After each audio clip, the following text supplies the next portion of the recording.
Next topic is intensity of EM wave in a conductor, or you can say average value of Poynting vector for conductor. So it is very important. देखो जो average value होती है ना Poynting vector की, वो intensity के बराबर ही होती है. Average value of Poynting vector और intensity of EM waves in a conductor. तो अभी हम एवरेज वैल्यू फाइंड करना सीख रहे हैं पॉइंटिंग वेक्टर की, कैसे फाइंड करें. देखो average over what, Poynting vector ना बेसिकली टाइम वेरिंग क्वांटिटी है. देखो हमें पता है ना कि Poynting vector P vector is E cross H. यहाँ पे E वेक्टर और H वेक्टर दोनों टाइम के फंक्शंस हैं, टाइम वेरिंग क्वांटिटीज हैं. तो Poynting vector is also a time varying quantity. So its average value will be given as P average integration of E cross H. E cross H को हमें integrate करना है over the full cycle 0 to T, और फिर उसको total time period से divide करना है. जब भी आपके पास कोई टाइम वेरिंग फंक्शन होता है उसकी एवरेज वैल्यू हम ऐसे ही निकालते हैं. जैसे ऑल्टरनेटिंग करंट में आपने पढ़ा होगा क्लास +2 में, ऑल्टरनेटिंग करंट ऐसे होता था I is equal to I not sine omega t, time का फंक्शन होता था. तो इसकी जब एवरेज वैल्यू निकालनी होती थी I एवरेज, तो यही फॉर्मूला होता था 1/t integration of I dt over the full cycle. कोई भी फंक्शन हो टाइम का, उसकी एवरेज वैल्यू निकालनी है तो ये फॉर्मूला होता है बेसिक. अब E क्रॉस H कंडक्टर के अंदर डिफरेंट है और वैक्यूम के अंदर डिफरेंट है. तो एवरेज वैल्यू जो है वैक्यूम के लिए भी पूछी जा सकती है और कंडक्टर के लिए भी पूछी जा सकती है. तो पहले मैं कंडक्टर वाला सॉल्व कर रहा हूँ. इस केस में हम इसको ऐसे सॉल्व कर लेंगे, अभी सॉल्व ही कर देते हैं सीधा. 1/t 0 to T E vector. देखो E वेक्टर ना हमारे पास y के अलोंग है इलेक्ट्रिक फील्ड. अगर हम मान रहे हैं कि वेव हमारी x एक्सिस के अलोंग जा रही है, इलेक्ट्रिक फील्ड वेक्टर y के अलोंग होता है, मैग्नेटिक फील्ड z के अलोंग होता है. तो प्लेन वेव के लिए हम कर रहे हैं. तो E क्रॉस H जब आप करेंगे, E क्रॉस H डायरेक्शन उसकी आ जाएगी प्रोपेगेशन कांस्टेंट वाली, बट यहाँ आएगा EY इंटू HZ. सिर्फ यही दोनों कंपोनेंट्स हैं dt.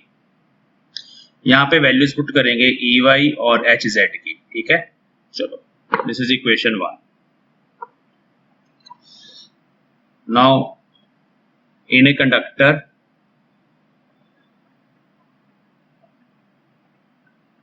E vector is E naught e raised to power iota omega t minus beta x, and Hz जो है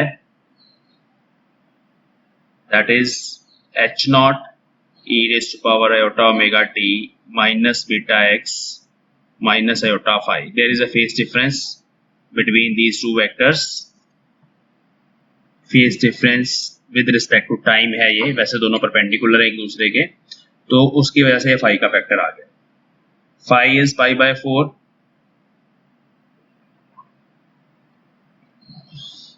ओके, ये है बच्चे. तो अब ये ना हम इसको फिक्स कर रहे हैं, हम x इज इक्वल टू 0 पे पॉइंटिंग वेक्टर देख रहे हैं. देखो पॉइंटिंग वेक्टर बेसिकली ना क्या रिप्रेजेंट करता है, the rate of energy transported, energy upon time per unit area.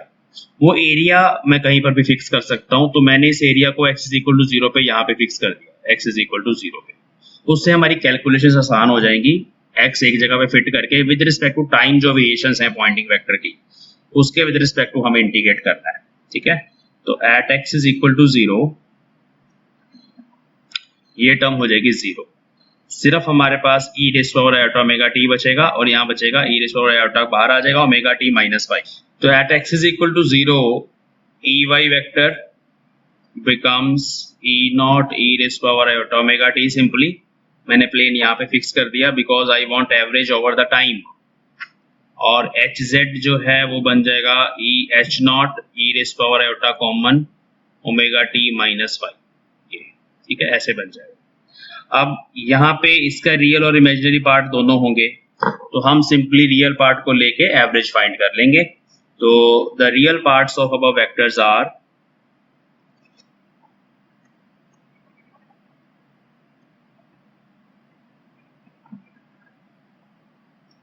EY अब वो कॉम्प्लेक्स का साइन मत लगाओ, E naught cos omega t, cos आ जाता है रियल पार्ट में, और दूसरा H Z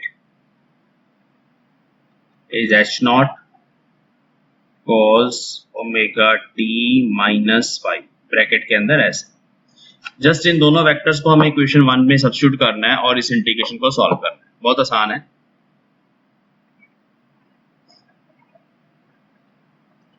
put in 1, Poynting vector की average value 1 by T 0 to T E not H naught मैंने इकट्ठा कर दिया, cos omega t minus five d T.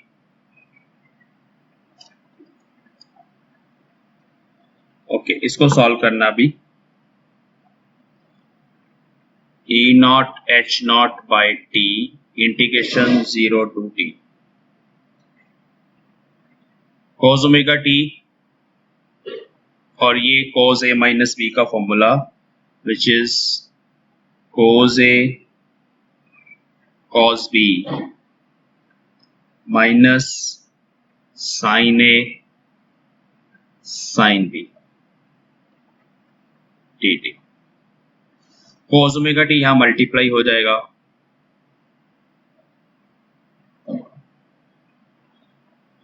तो बन जाएगा cos square omega t cos phi dt। एक टर्म ये बन जाएगी मेरे पास, मैं ब्रैकेट लेके आ रहा हूं एक, और दूसरी टर्म बन जाएगी integration 0 to t 2 sine omega t cos omega t. मैंने 2 खुद से लगाया तो इसलिए 1 बाई 2 भी साथ में मल्टीप्लाई कर देते हैं, यहाँ 2 साइन 2 ओमेगा टी बनाना है dt। ओके, यहां से cos फाई का फैक्टर बाहर चला जाएगा इस इंटीग्रेशन से। इसको देखते हैं, पहले मैं साइड पे इसको सॉल्व कर देता हूं। देखो ये बन जाएगा integration of 0 to t sine 2 omega t d t, ये टर्म अंदर रहेगी, बाकी सब कांस्टेंट है, साइन फाई बाहर चला जाएगा, और ये इंटीग्रेशन 0 होती है क्योंकि sine over the full cycle जब इंटीग्रेट किया जाता है साइन फंक्शन और कॉस फंक्शन 0 होता है, तो ये टर्म 0 है, लिखने की जरूरत नहीं है आपको। इस टर्म को सॉल्व करेंगे, इसमें भी cos स्क्वायर ओमेगा टी है, cos स्क्वायर ओमेगा टी को 1 plus cos 2 omega t by 2 put करना है, cos फाई बाहर लिख लेना हमें, तो E not H naught cos phi by T अंदर 1 plus cos 2 omega t by 2 d t 0 to T, ये चीज बची बस, ठीक है।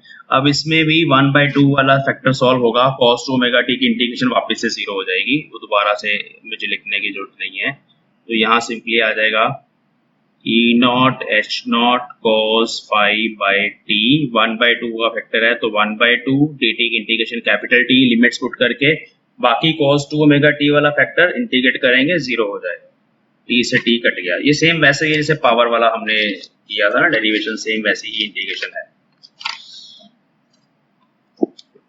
तो यहाँ पे अभी हम फाई की वैल्यू पाई बाय 4 पुट कर देंगे, बाकी सॉल्व हो गया, एवरेज वैल्यू आ गई मेरे पास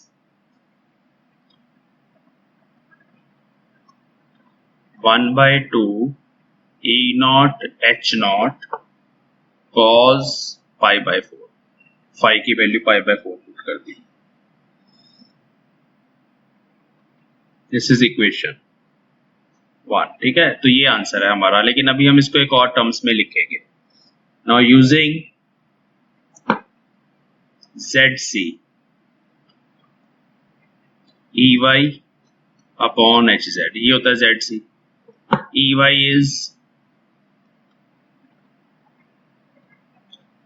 HZ इज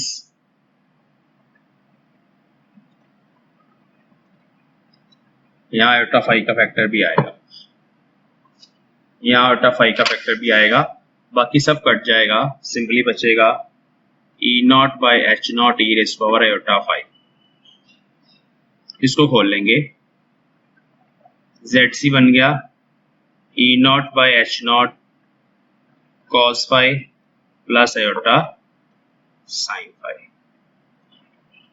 तो इसका जो रियल पार्ट है, रियल पार्ट ऑफ ZC ऐसे लिखा जाता है, रियल पार्ट ऑफ ZC वो सिंपली है E naught by H not cos phi, सिर्फ कॉस वाला पार्ट रियल पार्ट है। यहां से आप लिख सकते हो E naught cos phi is H naught times real part of Z से, ऐसे लिख सकते हैं, ठीक है। ये इधर चला गया फैक्टर, तो E naught cos phi by 4 यहाँ पे पुट किया जा सकता है, तो एक और expression in terms of H only आ जाएगा हमारे पास। पुट इन 1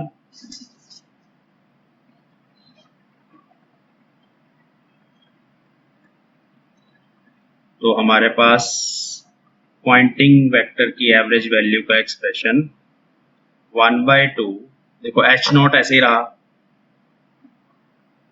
और ई कॉस फाई जो था उसकी जगह H not R real Z C put कर दिया, तो ये भी एक एक्सप्रेशन है, ठीक है। ये इन टर्म्स ऑफ इम्पीडेंस है, ये भी इंपॉर्टेंट है, और जो हमने इक्वेशन 1 में लिखा हुआ है वो भी इंपॉर्टेंट है, वो इन terms of electric field amplitude and magnetic field amplitude है।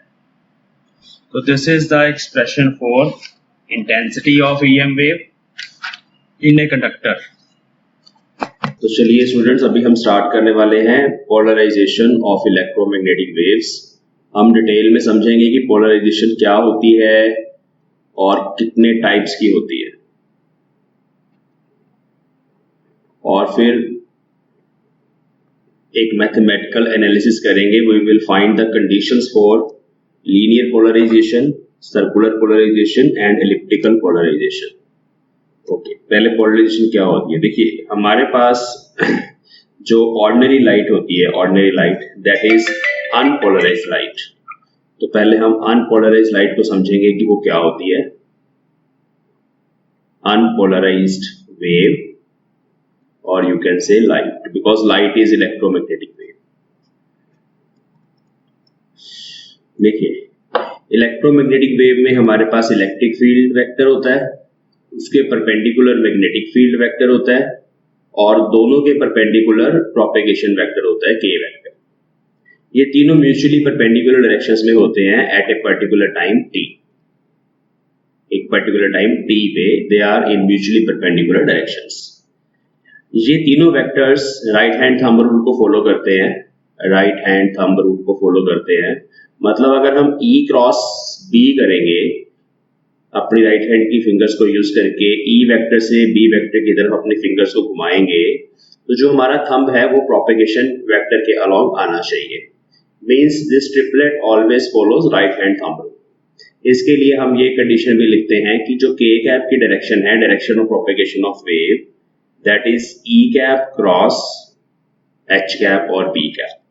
तो ये पॉइंटिंग वेक्टर भी सेम वही है। पॉइंटिंग वेक्टर हमने जैसे पढ़ा कि P vector is E vector cross H vector. तो pointing vector gives us the rate of flow of energy of EM wave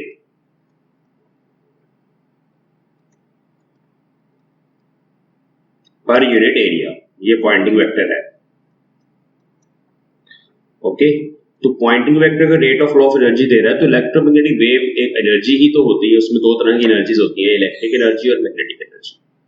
तो electric field vector, magnetic field vector and propagation vector के vector, ये तीनों right hand thumb rule को follow करते हैं, और तीनों एक पर्टिकुलर टाइम पर, मैं फिर से कह रहा हूं, एक पर्टिकुलर टाइम पर म्यूचुअली परपेंडिकुलर डायरेक्शंस में होते हैं। और ये भी बोला जा सकता है कि हमेशा म्यूचुअली परपेंडिकुलर डायरेक्शंस में होते हैं, बट ये जरूरी नहीं है। अनपोलराइज्ड लाइट में या ऑर्डिनरी वेव में ये जरूरी नहीं है कि electric field will always lie along y axis. ऐसा नहीं है कि हमेशा वाई के अलोंग ही रहेगा। इलेक्ट्रिक फील्ड इस XY प्लेन में, let us suppose this is X axis, this is Y axis, this is Z axis. तो इलेक्ट्रिक फील्ड वेक्टर ये जो XY प्लेन है हमारा, इसमें कोई भी ओरिएंटेशन ले सकता है। चलो अगर मतलब मैं इस XY प्लेन को सामने से देखूं ना, तो इलेक्ट्रिक फील्ड वेक्टर जैसे हमने X एक्सिस की तरफ माना, और जो हमारा Y एक्सिस है वो अगर इस तरह से बन जाए, इस तरफ बना दो, तो दिस इज XY प्लेन। तो मैं ये कह रहा हूं कि इलेक्ट्रिक फील्ड वेक्टर जरूरी नहीं है कि हमेशा एक्स एक्सिस की तरफ ही रहेगा, ऐसा जरूरी नहीं है, वो कोई भी ओरिएंटेशन ले सकता है। अभी मान लो अभी इलेक्ट्रिक फील्ड अगर ऐसे एक्स एक्सिस की तरफ है इस पर्टिकुलर टाइम पे, तो मैग्नेटिक फील्ड वेक्टर इस तरफ होगा। But after a small time instant किसी दूसरे टाइम पे हो सकता है कि इलेक्ट्रिक फील्ड वेक्टर ऐसे ओरिएंट करे, क्योंकि ये बिल्कुल रैंडम प्रोसेस होती है generation of electromagnetic wave. Electric field vector ऐसे थीटा एंगल पर अलाइन हो जाए एक्स एक्सिस के साथ, मान लो, ठीक है, थीटा एंगल पर, तो उतने ही थीटा एंगल पर मैग्नेटिक फील्ड वेक्टर भी घूम जाएगा, ठीक है, उतने ही मैग्नेटिक। तो इस तरह से रहेंगे दोनों perpendicular, but electric field vector की ओरिएंटेशन एक्स वाई प्लेन में कोई भी हो सकती है। और इस पर्टिकुलर केस में अगर इलेक्ट्रिक फील्ड एक्स के अलोंग है, मैग्नेटिक फील्ड वाई के अलोंग है, तो डायरेक्शन ऑफ प्रोपेगेशन तुम्हारी तरफ बनेगी। राइट हैंड थंब रूल से थंब बाहर की तरफ आ रहा है तो वेव बाहर की तरफ आ रही है। मतलब कि अनपोलराइज्ड लाइट में, अनपोलराइज्ड वेव में इलेक्ट्रिक फील्ड वेक्टर यहां हो सकता है, मैं सिर्फ इलेक्ट्रिक फील्ड वेक्टर्स बना रहा हूं, यहां हो सकता है, यहां कहीं भी कोई भी ओरिएंटेशन ले सकता है, ऐसे लाइक दिस। अब अगर ये हमारी डायरेक्शन एक्स एक्सिस है और ये हमारी डायरेक्शन वाई एक्सिस है, तो हम क्या करते हैं, जो कंपोनेंट्स ऐसे अलाइंड हैं उनको भी रिजॉल्व कर लेते हैं। मान लो ये थीटा एंगल पर कोई इलेक्ट्रिक फील्ड वेक्टर कंपोनेंट है किसी पर्टिकुलर टाइम टी पे, इसको रिजॉल्व कर लेते हैं। रिजॉल्व करके इसका एक कंपोनेंट इस तरफ आ जाएगा और दूसरा कंपोनेंट इधर ऐड हो जाएगा। ऐसे मान लो यहाँ पर ये वाला है किसी एंगल फाई पे electric field vector at some time t, इसको भी रिजॉल्व कर लेंगे। एक कंपोनेंट इसका इस तरफ आ जाएगा कॉस कंपोनेंट और दूसरा वाई कंपोनेंट इधर आ जाएगा। मतलब अनपोलराइज्ड लाइट को एक्स वाई प्लेन में ये जो इंक्लाइंड वाले कंपोनेंट्स है उनको रिजॉल्व करके ऐसे रिप्रेजेंट किया जा सकता है। ये हमारा फिर से एक्स वाई प्लेन है लाइक दिस। तो दो कंपोनेंट अगर हम रिप्रेजेंट कर रहे हैं इलेक्ट्रिक फील्ड वेक्टर के, रिजॉल्व कर करके मेरे पास दो कंपोनेंट्स आए, एक इलेक्ट्रिक फील्ड वेक्टर ये आया और एक इलेक्ट्रिक फील्ड वेक्टर ये आया। ये ऑल टाइम टी पे है, ठीक है। मतलब there are always two components. मतलब इसका मतलब है कि electric field vector can have any orientation. तो सच लाइट इज कॉल्ड और such wave is called unpolarised wave. उसका इलेक्ट्रिक फील्ड वेक्टर आप देखिए कैसे, कभी ऐसे ऑसिलेट किया, फिर आफ्टर सम टाइम ऐसे ऑसिलेट किया, फिर ऐसे ऑसिलेट कर रहा है, फिर ऐसे कर रहा है, फिर ऐसे कर रहा है, फिर ऐसे कर रहा है। तो रैंडम प्रोसेस होती है ये। इस तरह की वेव को हम रिप्रेजेंट कर सकते हैं। इस तरह की वेव को रिप्रेजेंट करने के लिए we use such kind of notation, ऐसे एरोज और डॉट लगा के। ये अनपोलराइज्ड लाइट है और you can represent like this, दो एरोज लगा के। ये भी अनपोलराइज्ड लाइट है। ये सारे इलेक्ट्रिक फील्ड वेक्टर है, याद रखना। यहाँ भी कहीं पर भी मैग्नेटिक फील्ड वेक्टर हमने ड्रॉ नहीं किया, क्योंकि मैग्नेटिक फील्ड की वैसे इंटेंसिटी बहुत कम होती है, मैग्नीट्यूड बहुत कम होता है। जितने भी ऑप्टिकल फिनोमिना है वो सारे इलेक्ट्रिक फील्ड से ही आते हैं हमारे पास। Electric field is responsible for all the optical phenomena. तो such kind of waves which has this component and perpendicular component को ना डॉट से रिप्रेजेंट कर दिया। सामने से देखेंगे ना तो ये वाला एरो, इधर से देखेंगे तो ये वाला जो एरो है आपको डॉट नजर आएगा। तो अगर डॉट और एरो जैसे बने हुए हैं, that light is called unpolarised light. अब पोलराइजेशन का मतलब होता है, पोलराइजेशन का मतलब होता है कि हम इलेक्ट्रिक फील्ड को एक डायरेक्शन में कन्फाइन कर दें। मतलब ये जो सारे कंपोनेंट्स हैं, ये वाले जो परपेंडिकुलर हैं, मतलब मान लो एक्स एक्सिस के अलोंग मुझे कन्फाइन करना है, तो वाई के अलोंग जितने भी कंपोनेंट्स हैं उनको अब्सॉर्ब कर लिया जाए। मतलब इलेक्ट्रिक फील्ड वेक्टर सिर्फ ऐसे ही ऑसिलेट करे, ऐसे। अगर इस तरह से बना हुआ है तो this is polarized light. Polarized light में इलेक्ट्रिक फील्ड वेक्टर को एक ही डायरेक्शन में कन्फाइन कर दिया जाता है। This is plane polarized light और लीनियरली पोलराइज्ड लाइट। तो जो हम डायग्राम बनाते हैं ना इलेक्ट्रोमैग्नेटिक वेव का, ये वाला डायग्राम कि इधर ऐसे, ये वाला डायग्राम इलेक्ट्रिक फील्ड वेक्टर ऐसे ऑसिलेट कर रहा है, तो ये एक ही डायरेक्शन में है कन्फाइंड। अगर आप यहां से देखोगे ना तो electric field vector is oscillating only along x axis like this, और मैग्नेटिक फील्ड वेक्टर वाई के अलोंग है, ये ऐसे, वो सिर्फ इसी प्लेन में कर रहा है। तो ये वाला जो डायग्राम हम बनाते हैं बच्चों, ये वाला डायग्राम पोलराइज्ड लाइट का होता है। This is plane polarized wave.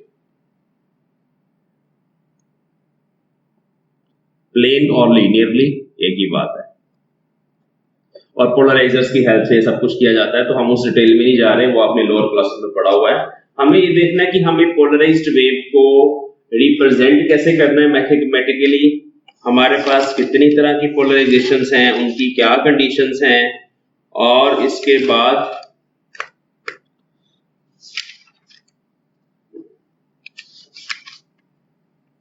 हम पोलराइज लाइट की, प्लेन पोलराइज लाइट की reflection, transmission, for normal incidence, ये सब चीजें आगे जाके पढ़ने वाले हैं। ठीक है, तो let us firstly define what is unpolarised light.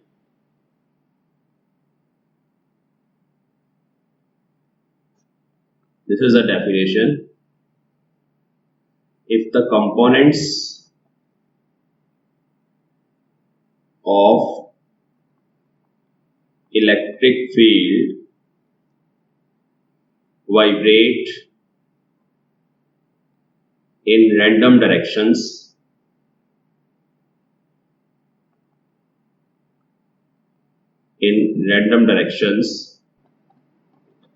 at different instants of time, then it is unpolarized wave.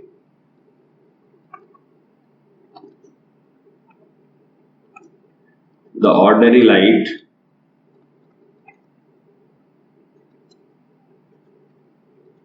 is unpolarized.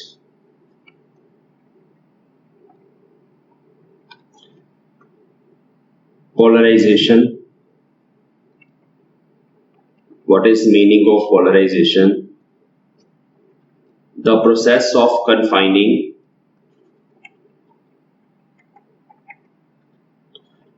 electric field vector in a particular direction.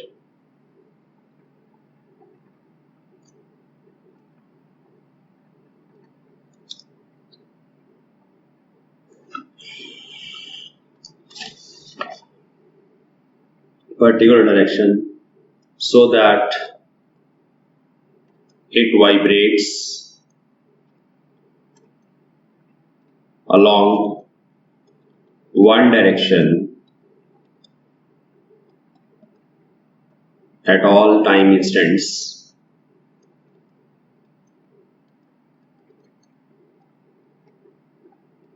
is called polarization. Polarization के अपने benefits होते हैं। Plane polarize light की बहुत सारी applications हैं हमारे पास। तो we have 3 types of polarizations.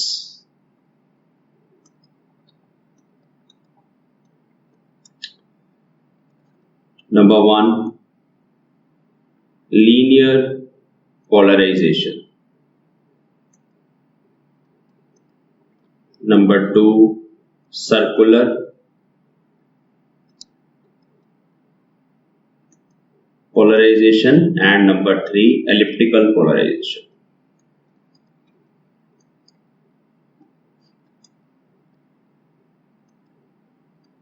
So these are 3 different types of polarizations. So we will discuss the linear polarization first.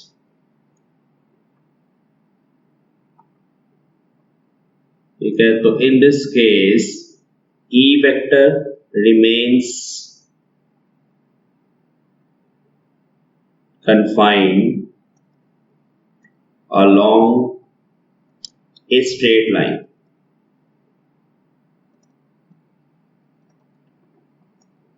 और इन ए प्लेन, इसको प्लेन पोलराइज्ड लाइट भी बोला जाता है। एक प्लेन में कन्फाइंड है। We have 3 cases. Plane polarized light में भी हम 3 तरह से लाइट को पोलराइज कर सकते हैं। वो पोलराइजर जो होता है ना, उसकी ओरिएंटेशन पे डिपेंड करता है कि कौन सा वाला केस होगा। जैसे मान लो आपने कोई एक्स एक्सिस माना हुआ है, तो एक्स एक्सिस के अलोंग अगर आप लाइट को पोलराइज कर रहे हो तो उसको बोलेंगे एक्स पोलराइज्ड वेव। ठीक है, ये उस केस में है when a wave travelling along Z axis, और a wave along Z axis. Z की तरफ तो इलेक्ट्रिक फील्ड का कंपोनेंट नहीं होगा ना, तो उस केस में एक्स पोलराइज्ड वेव भी हो सकती है और वाई पोलराइज्ड वेव भी हो सकती है, और तीसरा केस है थीटा पोलराइज्ड वेव। ये ना तो एक्स एक्सिस के अलोंग इसका वेक्टर रहेगा ना वाई के अलोंग, ये किसी और डायरेक्शन में रहेगा लेकिन एक्स वाई प्लेन में रहेगा। जैसे ये डायग्राम आप समझ लो कि मान लो ये हमारे पास एक्स वाई प्लेन है जिसमें हमारा इलेक्ट्रिक फील्ड वेक्टर कोई भी ओरिएंटेशन ले सकता है। तो अगर इलेक्ट्रिक फील्ड वेक्टर इस डायरेक्शन में कन्फाइंड है, इस डायरेक्शन में, तो सिर्फ एक्स कंपोनेंट है, ऐसे वाइब्रेट कर रहा है, इसको बोलेंगे एक्स पोलराइज्ड लाइट। और अगर electric field vector y axis के अलोंग कन्फाइंड है, ऐसे वाइब्रेट कर रहा है सिर्फ, तो इसको बोलेंगे वाई पोलराइज्ड लाइट, ये वाली, ठीक है। बट अगर कोई और ओरिएंटेशन है, मान लो ऐसे वाइब्रेट कर रहा है एक्स वाई प्लेन में, ठीक है, तो इसमें हम इसको थीटा एंगल बना रहे हैं इसके साथ, तो ये थीटा पोलराइज्ड है। तो इस तरह से क्या ओरिएंटेशन है इलेक्ट्रिक फील्ड वेक्टर की एक्स वाई प्लेन में, उस हिसाब से इसको बोल दिया जाता है कि ये एक्स पोलराइज्ड, वाई पोलराइज्ड या जेड पोलराइज्ड वेव है। जेड तो नहीं हो सकती बिकॉज जेड एक्सिस के अलोंग तो वेव खुद जा ही रही है। तो इस तरह से दिस इज लीनियर पोलराइजेशन।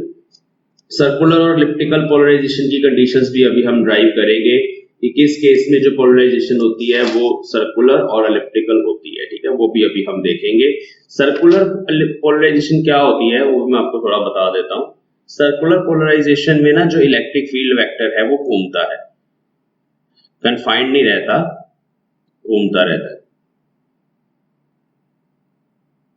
जैसे मान लो अभी इलेक्ट्रिक फील्ड वेक्टर इस पर्टिकुलर डायरेक्शन में है, ठीक है, ये इलेक्ट्रिक फील्ड वेक्टर मैंने बनाया।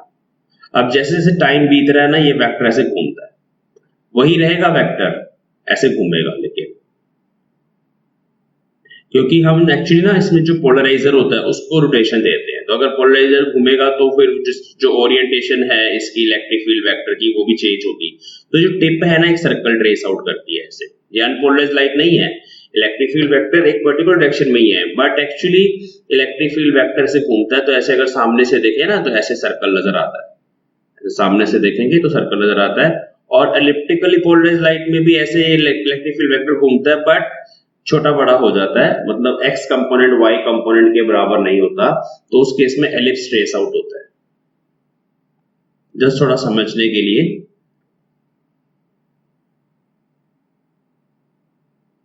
एलिप्टिकल पोलराइजेशन में इस तरह से एलिप्स नजर आएगा, तो सामने से देखेंगे इलेक्ट्रिक फील्ड वेक्टर घूमेगा, बट हम उसको कुछ ऐसे कन्फाइन करें, इस डायरेक्शन में छोटा रहेगा और एक डायरेक्शन में बड़ा रहेगा थोड़ा, तो एलिप्स सा नजर आता है।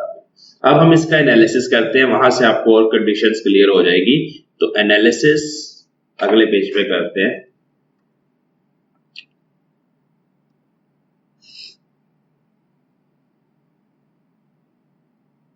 Analysis of polarisation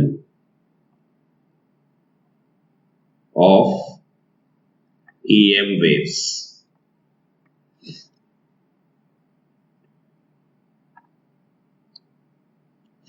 So let Ex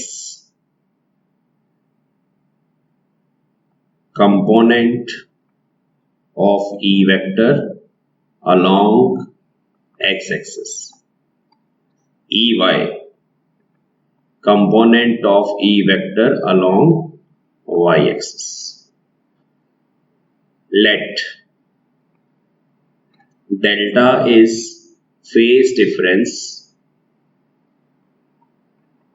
between them, दोनों कंपोनेंट्स में जो फेज डिफरेंस है एक्स और वाई कंपोनेंट्स में, दैट इज डेल्टा।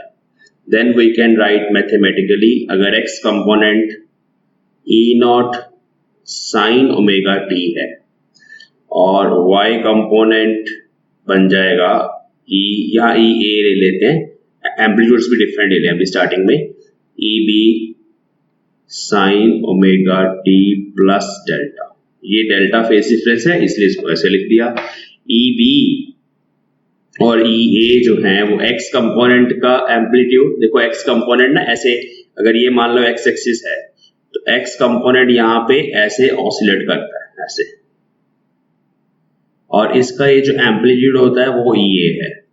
और मान लो वाई कंपोनेंट जो है वो इलेक्ट्रिक फील्ड अनपोलराइज्ड है, दो कंपोनेंट्स होंगे उसके पर्टिकुलर टाइम टी पे, एक एक्स कंपोनेंट होगा एक वाई कंपोनेंट होगा। कभी कभी हो सकता है सिर्फ एक्स कंपोनेंट हो, कभी कभी हो सकता है सिर्फ वाई हो, बट कई बार ऐसा होगा कि दोनों कंपोनेंट्स होंगे। तो जो वाई कंपोनेंट है ये मान लो हमारा स्टार्टिंग पॉइंट है, ओरिजिन जहां पे सोर्स पड़ा ईएम वेव का, वो ऐसे वाइब्रेट करेगा, इस वाई की डायरेक्शन के अलोंग ऐसे वाइब्रेट करेगा। तो कितना ज्यादा उसका जो एम्पलीट्यूड है वो ई बी है। तो साइन फंक्शन है तो ऐसे वेरी कर रहा है ना, एम्पलीट्यूड इस तरह से वेरी कर रहा है। और अभी हमने ये भी माना कि इनमें कुछ फेज डिफरेंस भी है, मतलब जब ये थोड़ा आगे चल रहा है, ये थोड़ा पीछे चल रहा है, बाद में हो रहा है।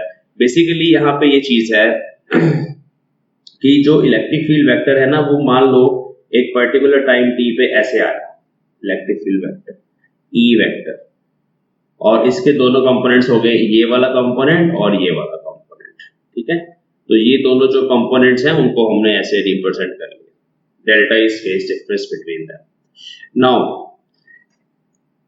ई y can be written as E y, को हम ऐसे भी लिख सकते हैं, ई वी कॉमन लिख लिया, देखो साइन ए प्लस बी है यहाँ पे, sign A cos B plus cos A sine B.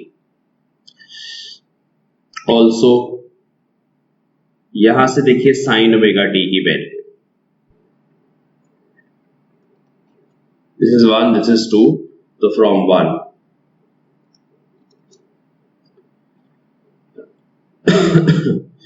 cos omega t is under root 1 minus sin square omega t, it is under root 1 minus ex का square upon E A square. Substitute in equation 3, इनको हम 3 में put करेंगे तो ई Y आ जाएगा E B into sine omega T की जगह E X by E A cos delta plus sine delta into under root 1 minus E x square upon E A square. तो from here I can write E Y by E B, ये E B ना उधर चला गया, ये वाली term भी मैं लेफ्ट हैंड साइड पे लेके जा रहा हूं, minus E x upon E A cos delta, और राइट हैंड साइड पे ये बचेगा 1 minus E x square upon E A square sine delta.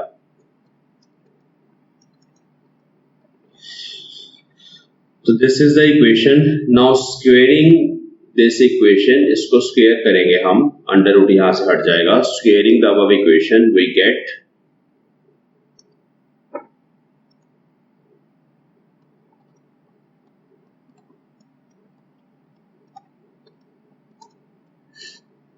E y square upon E B square, ठीक है, plus E x square upon E ए square cos square delta, ये हो गया A square plus B square minus 2ex ey upon E A E B cos delta equal to 1 minus E x upon E A का whole square, under root था ना यहाँ पे, साथ में आ गया sine square delta.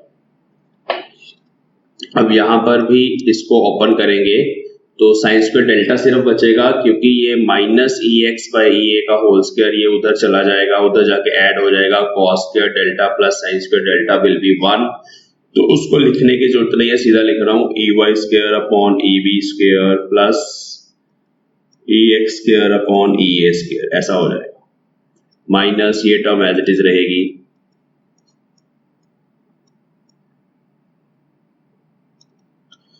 is equal to sin square delta. Now this is the final equation which is required to find the conditions for different kinds of polarizations. Basically x और y components जो हैं और उनके amplitudes और उनके अंदर जो phase difference है delta, उस पर डिपेंड करेगा कि लाइट कैसे पोलराइज होगी। तो first case 1 for plane polarize light,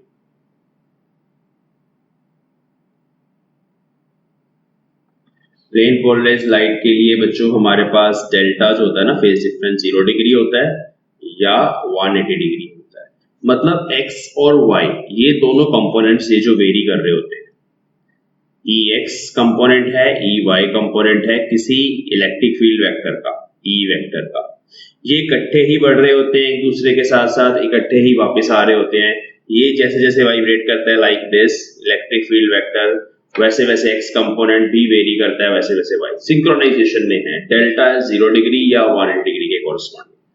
तो साइन 0 इज 0, cos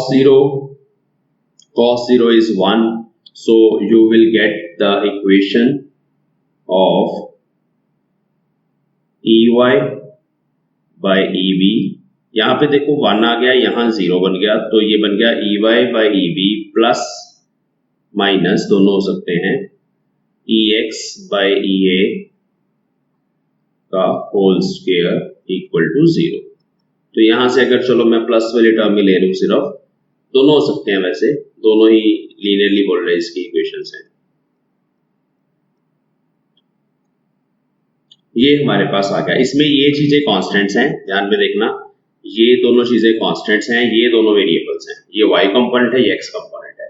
तो इसको हम ऐसे लिख सकते हैं कि जो y कंपोनेंट है y वो इस constant times EB by EA, ये जो कांस्टेंट टाइम्स EX है। y is equal to mx, so this is equation of straight line। y is equal to mx, m is slope which is this, slope is tan theta which is EB by EA। तो ये straight line की equation है, equation A।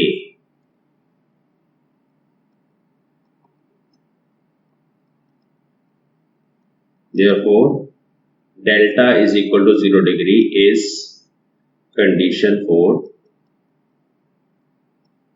linearly polarized light।